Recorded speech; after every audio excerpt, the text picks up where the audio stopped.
Buenas tardes, profesor Diego y compañeros. En el día de hoy le vamos a hablar del tema que nos corresponde a nosotros. El tema es atención y dentro de la atención tenemos el déficit atencional con hiperactividad. Mi grupo está conformado por Nicola Aliaga, Rosa Rojas, Felipe Ocaranza y quienes habla Sofía Correa. Vamos a hablar un poquito, en el índice tenemos lo que es una introducción, qué es el déficit atencional con hiperactividad, principales aspectos del trastorno, cómo ocurre, fisiología y tratamiento, video demostrativo y diagnósticos.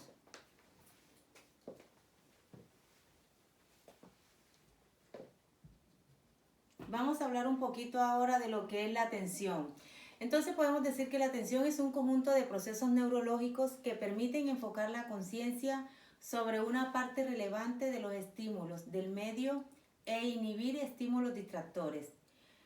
Los tipos de atención son atención selectiva, atención sostenida, alerta fásica, alerta tónica. Y ahora vamos a hablar de lo que es el trastorno por déficit atencional con hiperactividad, que en la sigla es TDAH. Es una patología de alta prevalencia dentro del desarrollo neurológico del niño y que compromete un grupo de problemas diarios y académicos. Por otro lado, el trastorno de déficit de atención con hiperactividad es un problema de salud mental que suele aparecer en la infancia generalmente a partir de los 7 años y que está clasificado como un trastorno de conducta. Se caracteriza de ahí su denominación porque los niños se muestran hiperactivos, es decir, una actividad física excesiva, impulsiva y tienen problemas a mantener la atención en una única actividad, en forma continua. Todo esto conlleva problemas en el rendimiento escolar, así en sus relaciones personales, con amigos, profesores y la propia familia. A continuación le voy a dar el paso a mi compañera Nicole para que les hable un poco más acerca de el trastorno. Eso salió horrible, Luisa. Hola, buenas tardes. Les voy a hablar sobre la caracterización y descripción general del trastorno. El trastorno de déficit atencional es el trastorno que afecta a más del 5% de los niños en el mundo. Este trastorno es más frecuente en niños que en niñas. Por cada 2 niños con TDAH hay una niña que padece el trastorno, ¿ya? Este tiene 3 síntomas nucleares. 1, que es el déficit de atención, 2, la hiperactividad y 3, la impulsividad, que se manifiestan en mayor o menor grado en función del subtipo. En el subtipo inatento predomina el déficit de atención y este es el más frecuente en las mujeres y tiene un gran impacto a nivel académico. Los niños que padecen el tipo impulsivo son los más hiperactivos y agresivos. El subtipo combinado es el más frecuente de todos y tiene un impacto en el rendimiento global. Para que los síntomas de falta de atención con hiperactividad y impulsividad se tienen que dar en ciertas condiciones. Y este se debe presentar antes de los 7 años del niño y mantenerse en el tiempo como mínimo 6 meses. Deben afectar a 2 o más ámbitos en la vida del niño y tener un impacto significativo deteriorando su rendimiento de forma importante. Se ha demostrado que un diagnóstico temprano y un tratamiento adecuado permiten una evolución demasiado positiva para este trastorno. Desde que en 1902 Steele publicara el primer cuadro clínico relacionado con lo que hoy se conoce como trastorno de déficit de atención con o sin hiperactividad, han pasado muchos años desde este y diversas clasificaciones para intentar definir un síndrome. Un trastorno que se manifiesta en niños que hablan en exceso o un niño que interrumpe las actividades de otros, que no respetan su turno, que son incapaces de estar quietos, en definitiva demuestran una hiperactividad que son incapaces de controlar y que se acompaña de fácil distracción ante estímulos mínimos. Un descuido de las actividades diarias, incapaces de terminar una actividad, no escuchar las atenciones de los demás. Igualmente, estos niños suelen mostrar una pobre capacidad de planificación y previsión. una disminución en el control de impulso y una gran habilidad afectiva. Muchos han sido las hipótesis vertidas a lo largo de los años acerca de las causas que lo originaban, pero han sido en las últimas décadas cuando más se ha avanzado en los orígenes biológicos de este trastorno. Gracias a las modernas técnicas de imágenes funcionales y de estudios genéticos, han sido posible adentrarse en los orígenes del TDAH. Es importante que del córtex prefrontal está la aparición de los síntomas del TDAH. Está avalado por las técnicas de imágenes funcionales, además de las teorías clásicas. Esta corteza prefrontal actúa como un director de orquesta. Por ejemplo, es capaz de valorar una vista aérea de todas las demás funciones del cerebro y cómo coordinarlas para un fin concreto. Ahora los dejo con Rosa porque se va a adentrar aún más en el tema. Buenas tardes, profesor. Yo voy a hablar de cómo ocurre esto en el cerebro. Cuando los lóbulos frontales no funcionan bien, no actúan con suficiente intensidad o no están correctamente comunicadas sus funciones ejecutivas. Se deterioran y el individuo se encuentra a merced de distracciones accidentales mentales. Es incapaz de continuar planes o de tener un control previo de sus impulsos y esto en definitiva es lo que caracteriza al TDAH. Ante la aparición de un estímulo del niño sano con la activación del córtex prefrontal, se inicia la coordinación de las diversas funciones y capacidades. No obstante, en el niño con TDAH, debido a la hiperactividad de esa zona, existe una falta de coordinación interna. Aunque las capacidades sean normales, con una fácil distracción ante estímulos externos e incapacidad del control motor.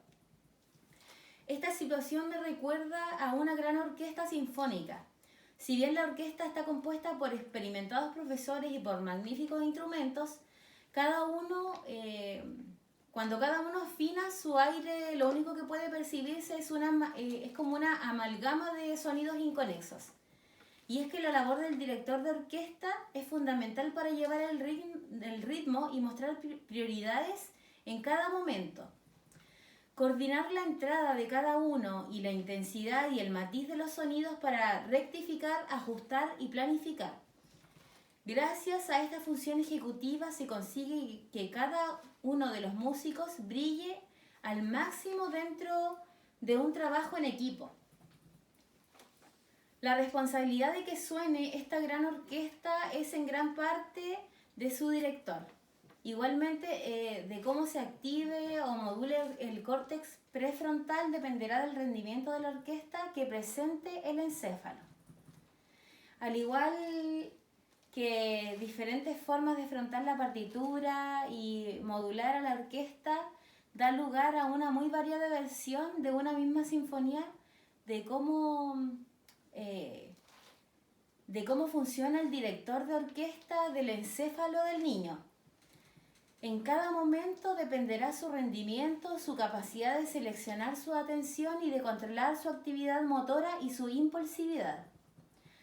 Tal como hemos visto o hemos podido apreciar previamente, ante la aparición de un estímulo, especialmente si existe poca motivación, el córtex prefrontal del niño con TDAH no se activa convenientemente. Uno de los objetivos del tratamiento con metilfenidato es estimular una activación del córtex prefrontal de tal forma que pueda ejercer su función con normalidad y el niño pueda optimizar sus capacidades, siendo realmente él mismo y desapareciendo ese caos interior que percibe. Los lóbulos frontales se relacionan con el resto del encéfalo a través de verdaderas autopistas de información, que son vías aferentes y eferentes. Las sinapsis de estas vías están moduladas por la catecolamina. Estas son liberadas en función de los estímulos y su presencia en el espacio postsináptico favorece la transmisión del impulso nervioso. Para los niños con TDAH existiría una alteración en sus transportadores que aceleran su recaptación y con ello la escasa presencia de catecolaminas en el espacio sináptico. Ahora los dejaré con mi compañero Felipe, que les va a hablar un poquito más acerca de este tema.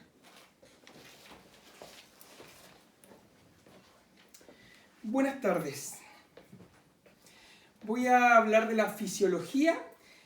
El trastorno por déficit atencional con hiperactividad o TDAH, como se conoce comúnmente, afecta a 1 de cada 20 jóvenes del mundo. Pueden tener un gran impacto en la vida cotidiana, en la escuela y con amigos. Los síntomas de desatención, impulsividad e hiperactividad pueden reducir la capacidad de una persona para controlar sus acciones y concentrarse sin distraerse.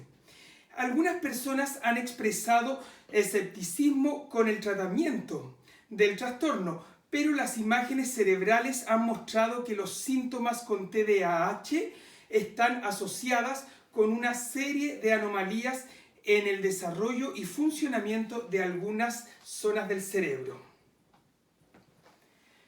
Veamos primero la corteza cerebral, la capa superficial del cerebro durante el desarrollo normal de la corteza, que juega un papel clave en la memoria, la atención, el pensamiento y el lenguaje. Aumentan gradualmente en el grosor antes de alcanzar un máximo durante la adolescencia.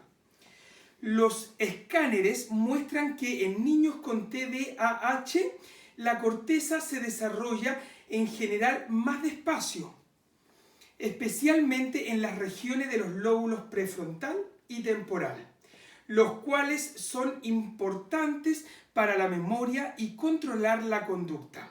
Generalmente la corteza frontal junto a las otras partes fundamentales del cerebro son más pequeñas en los niños con TDAH que en niños que no la padecen. Estas partes del cerebro no funcionan de forma aislada, sino que interactúan ampliamente con crear redes que controlan las funciones como el lenguaje, la atención y el movimiento. La actividad de las distintas redes aumentan y disminuyen, permitiendo que tengan lugar las distintas funciones. Por ejemplo, mientras ustedes están viendo este video, la actividad cerebral en las redes involucradas en el procesamiento de la información generalmente habría aumentado, mientras que la actividad de las redes involucradas en la distracción habrá disminuido. En una persona con TDAH, la actividad de estas redes está alterada y las conexiones dentro de las redes están interrumpidas. Y cuando miramos más de cerca la comunicación entre estas redes, también hay un trastorno en la liberación de las sustancias químicas dopamina y noradrenalina, que son las responsables de transmitir los mensajes entre células cerebrales. En términos generales, cuando los niños con TDAH llevan a cabo tareas específicas, algunas redes no están encendidas lo suficiente, mientras que otras permanecen encendidas demasiado tiempo. La investigación de todo el mundo han demostrado diferencias entre el desarrollo y el funcionamiento del cerebro de los niños con TDAH. Aunque todavía no podemos usar técnicas de imagen cerebral para diagnosticar este trastorno, cuando más aprendamos sobre el TDAH en el cerebro, mejor podemos entender los síntomas de los niños con este trastorno y que experimentan en la vida cotidiana, y más podemos hacer para apoyarlos. Bueno, el tratamiento. Los síntomas de falta de atención, hiperactividad e impulsividad obstaculizan la realización de las actividades diarias. Como el perfil sintomático pueden variar, es importante que el tratamiento se adapte a las necesidades individuales de cada niño.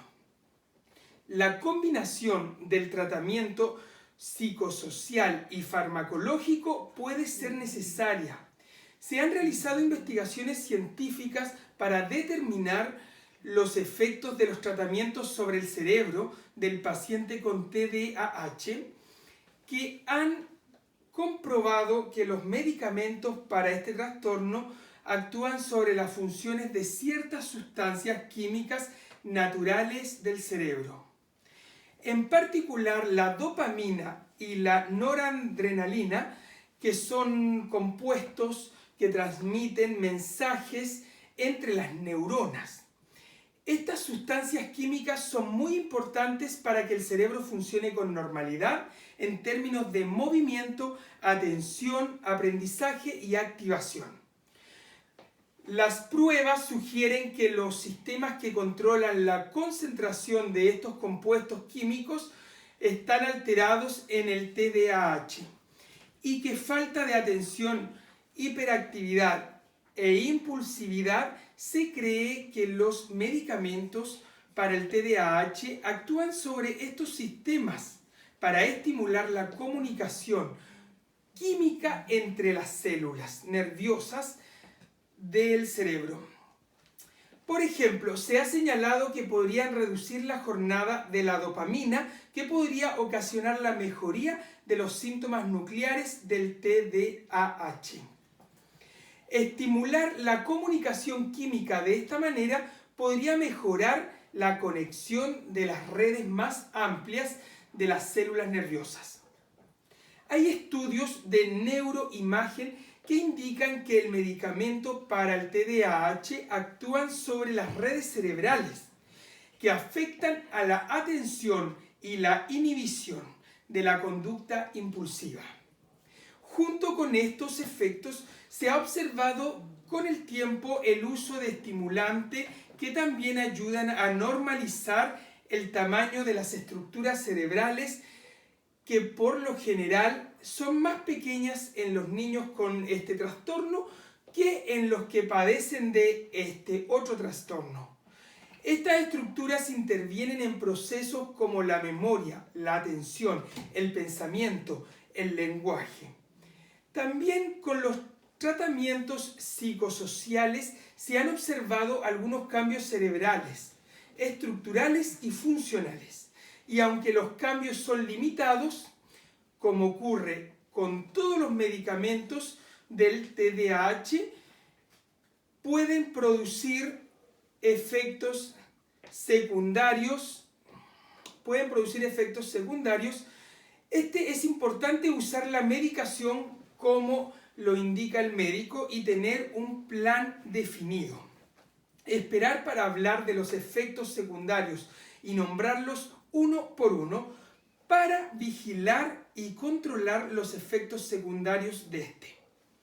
El tratamiento del TDAH puede ayudar a controlar los síntomas más importantes, pudiendo mejorar las habilidades sociales, la autoestima y en algunos casos el rendimiento académico, y con el apoyo adecuado de los niños con TDAH podrían llegar a tener vidas más plenas y satisfactorias.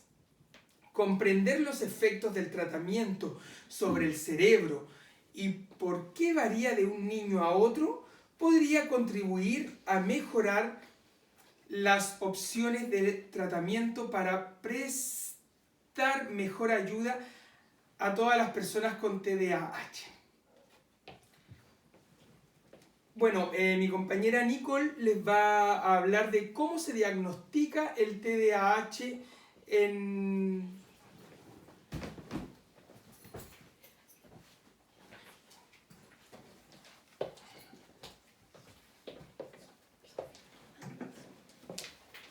Ya.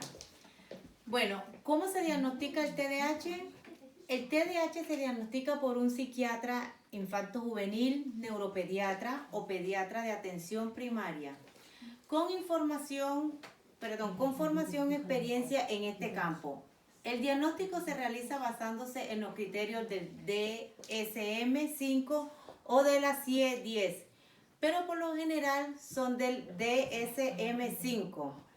Debemos concluir que el diagnóstico debe basarse en las siguientes pruebas. Punto número 1, podríamos decir que historia clínica, psiquiátrica y del desarrollo completa. Esto se refiere a una investigación clínica individual del niño. Segundo punto sería la evaluación clínica y psicosocial. En esta se analiza la conducta y comportamiento del niño en los diferentes ámbitos de su vida, familia, colegio, amigos, etc. Tercero, evaluación psicológica, test psicológico y pruebas neuropsicológicas. A considerar que no existe ninguna prueba médica ni radiológica que nos garantice el diagnóstico, se requiere entrevista con los padres, informes de profesores, orientadores, etc. y tiempo suficiente para reevaluar de forma constante la situación del niño y de su entorno. Para finalizar, con nuestra presentación vamos a hacer una demostración de lo que se grabó con una pequeña que padece este trastorno. Y para eso mi compañera Nicole lo va a presentar. Bueno, ahora veremos un video que muestra algunos ejercicios de atención y lo realizamos con una niña de 7 años de edad y algunos de estos ejercicios fueron realizados con éxito y otros no.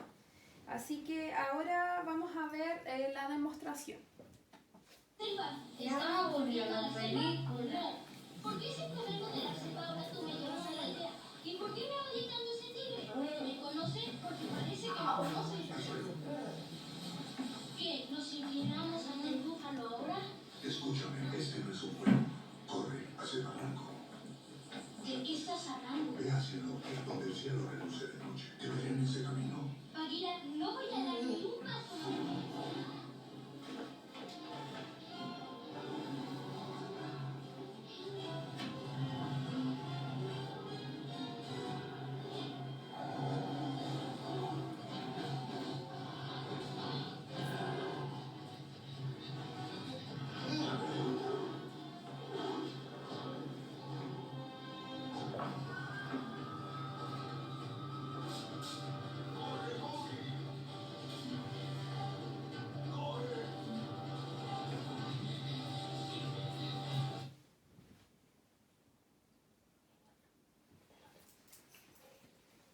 Bueno, aquí vimos uno de los videos con la con la niña de 7 años y ahora vamos a ver el video de atención y aquí la niña observa estos objetos que le pusimos en la mesa. Giselle, vamos a poner atención acá para ver todas las cosas que hay en la mesa, ¿ya? Ya. ¿Qué es esto? Ya. Un reloj, una lapicera, celular, lentes, una esfera, audífonos y un plátano. Ya. Ahora observa y recuerda porque yo después voy a taparlo y tú me dices qué es lo que recordaste, ¿ya?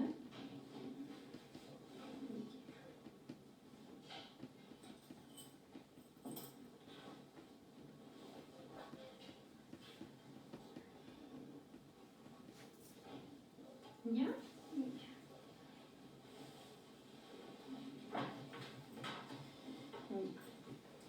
¿Qué es lo que recordaste?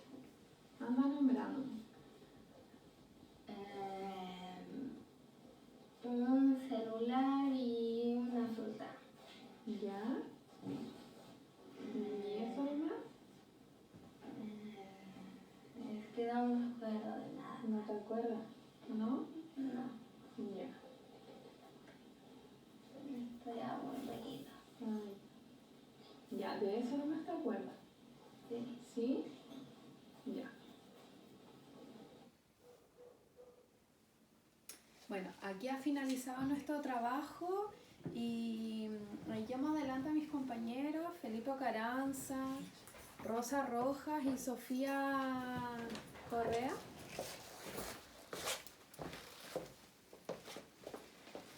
Bueno, muchas gracias por darnos la oportunidad de aprender sobre el TDAH.